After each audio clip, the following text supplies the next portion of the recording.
Welcome to the video on getting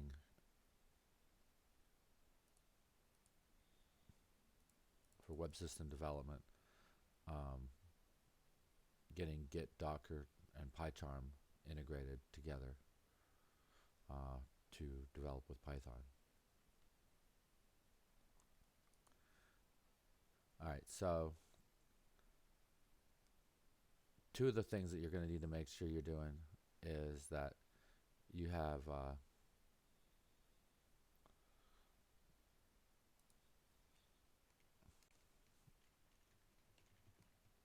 put in here, sorry.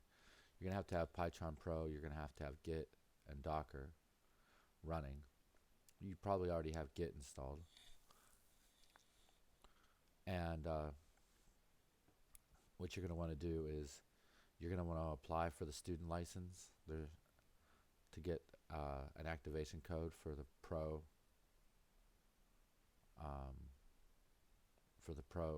version of pycharm and any of the other JetBrains products. You're going to need to download the Python Professional. Okay, pycharm Professional, this one right here.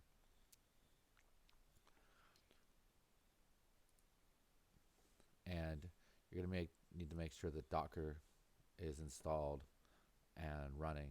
So you should have, if you have Toolbox, it should be running, or if it's on a Mac, you need to start it because you'll need it to have it actively running, the Docker server running.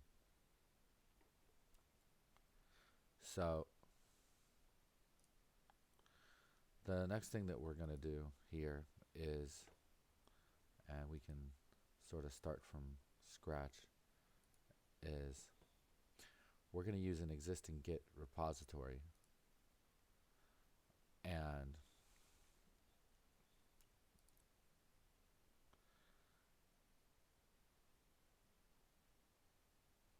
I'm going to start up pycharm here.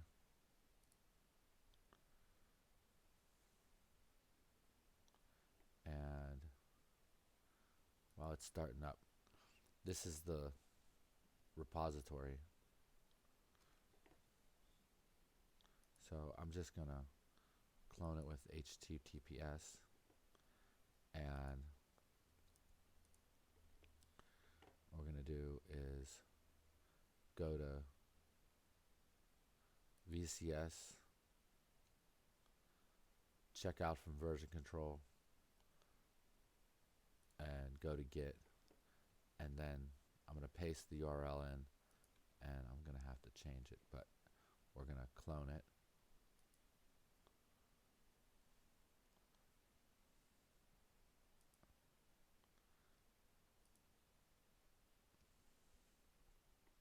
And let's just take a look at what got cloned.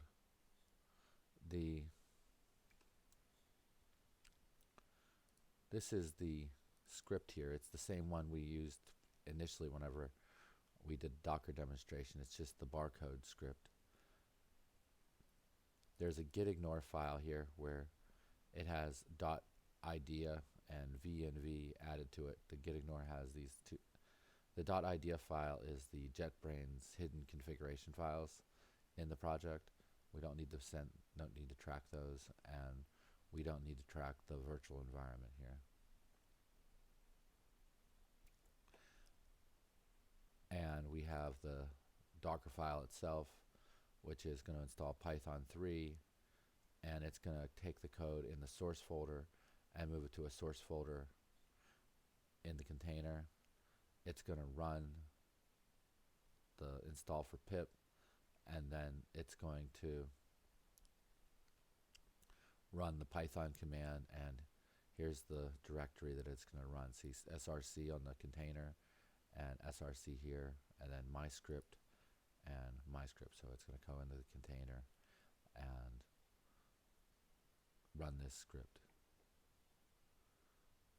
Now, what we have to do is we need to get pycharm connected to the Docker server so that it can use Docker containers as the Python interpreter. So what we're going to end up doing is we're going to click on either preferences or file and settings, depending on if you're using Mac or Windows. And in here, we're going to go down to build, and there's going to be a menu for Docker. And mine's set up and running because this has to be set up for different machines. So let's talk about that real quick, depending on what you're using. Oops. So if you're using Docker Toolbox, so there's 3 ways that this could be installed. Basically, Docker Toolbox with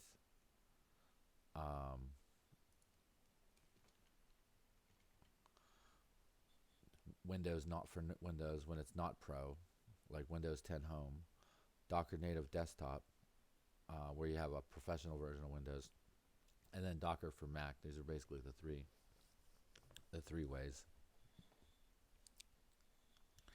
So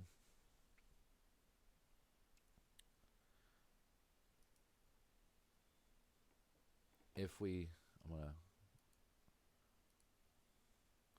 blow this up and so we can see it easier. If you have a Mac, what's going to happen is that you're going to have to, if you don't already have something here, it's going to be like add a plus to have a Docker here. But the screen here is going to be slightly different. It's going to just say Docker for Mac, and it's going to be selected, and you'll be, as long as it's running, it should say connection successful. If you have a Docker Toolbox running on a non-pro machine, which is what this is, I have it selected to the Docker machine, and it's set to the default right here, and that I should see the default is running. Again, I should see connection successful. Sometimes it takes a second to get this to register. So if you have to wait, you might just have to wait a couple seconds whenever you make this selection and it detects what's going on with the server. And finally, you might have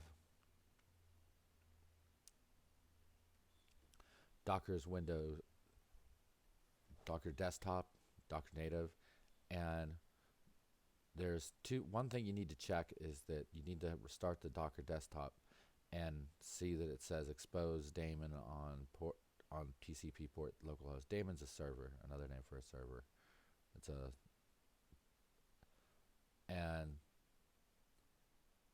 It has to say all of this, so it has to be TCP blah blah blah without TLS. And then what you'll end up doing is you'll have to select the TCP socket option and then put the TCP URL here. It's going to be TCP:// localhost 2375.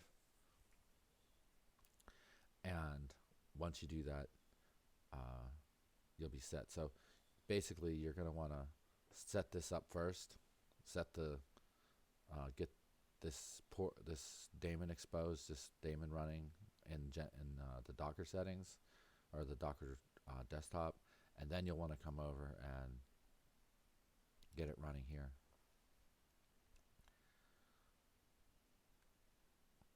Okay, so once we have that done, then things are going to move along pretty straightforward. So I'm just going to cancel out of here because I already have it. And what I'm going to do is come up to this add configuration. Up here is where you have your run configuration. So I'm going to add a run configuration, and I'm going to go down to where it says Docker and then Docker file, and I will click on this drop down. I'll probably name this as barcode.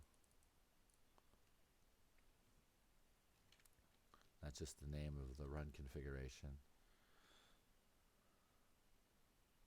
Then what we're going to do is the image tag is going to be the name of the image. So that's going to be barcode. And we're going to make sure that the run built image checkbox is here, so that after the image is built, it runs it. And if you remember from an earlier tutorial, there was some Docker build and Docker run. That's a preview of the command that's actually going to be run whenever this is executed here. So that's really all I have to do here. And then I'm going to click apply and go on OK. And so once I do this, I have to press the play button.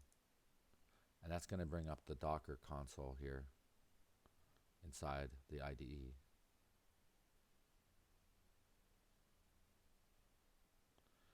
And so that's the correct output. The containers that are available, which may or may not be running, are over here. And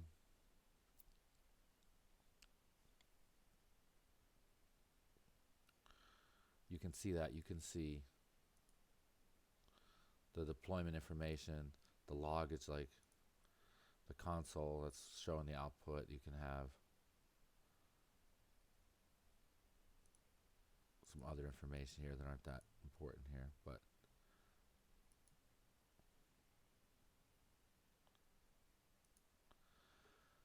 now we're not quite done yet. What we got to do here is you're going to come down here, and mine's a little different because I've already done this, but you're not going to have an interpreter. I'm going to have to click on Add Interpreter, go to Docker, it's going to register, and I'm going to click OK. And then I'm going to come back here and I'm going to select the remote interpreter that I just created. So it's using the interpreter that's installed inside the Docker container. And then I'm just going to go to interpreter settings, and it has to pick up the libraries that are installed, and I just click apply and OK, and everything's good. If you see any red underlines here, you have to, it's caused because you have to go and do the interpreter settings, or you didn't add an interpreter to you didn't add a remote interpreter. So with this, you can have any number of applications with different things installed, all using different containers. So it modularizes your entire application's code and execution inside the Docker container. Now let's do a quick overview of Git in here. So since we have a regular project, we can have commits, but let's make a change here. So I'm gonna go to my Docker file, and I'm just gonna add a line, okay? And if I do VCS commit,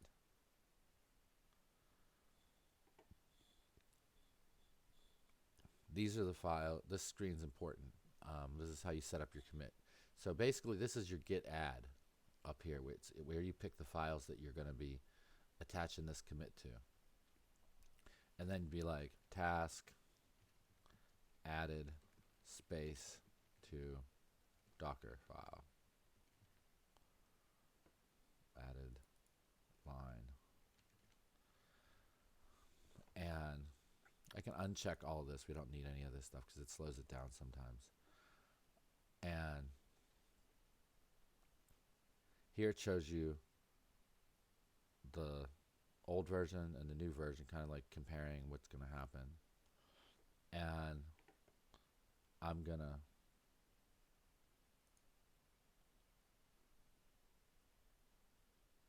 click the commit button.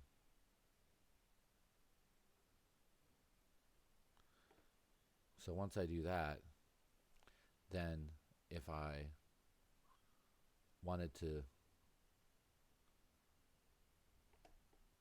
push it, I can push it back to GitHub like that. If I want to branch, so if I can come down here in the low, it's maybe hard to see, but in the lower right hand corner, there's a place for new branch. And I could say feature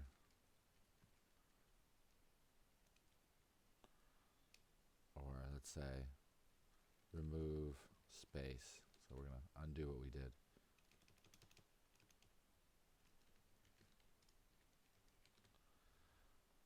And so now I'm on the remove space branch, and I'm going to remove my space. I'm going to run my commit. So it saves that. And task remove line from Docker file, and then I'm going to commit it.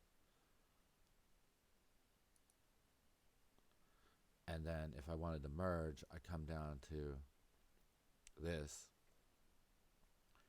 I can check it out. So I switch back to master and come back down here, and if I go to the remove space branch, I can merge into current, and that will merge the feature branch into, or that feature branch we just made into master. And I can just come up to VCS and git push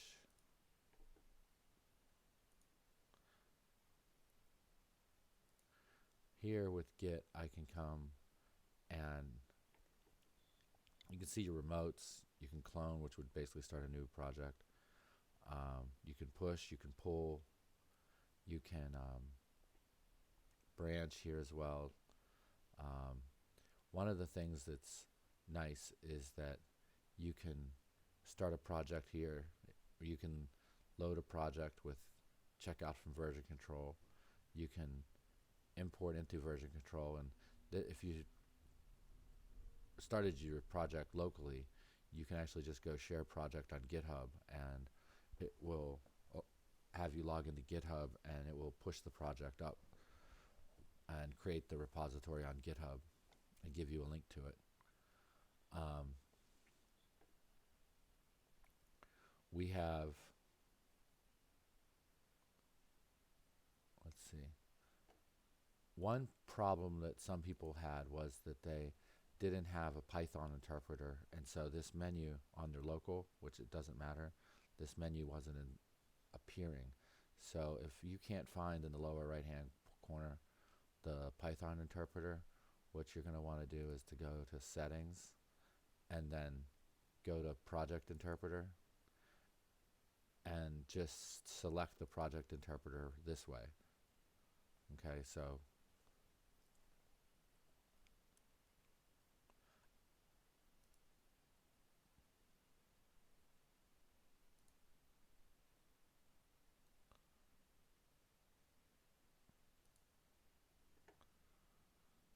this is also in project structure. You can identify a folder that is where your source code is.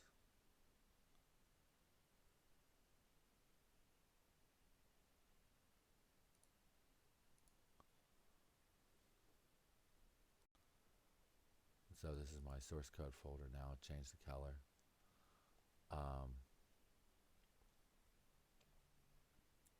So that's basically the steps you need to integrate Docker into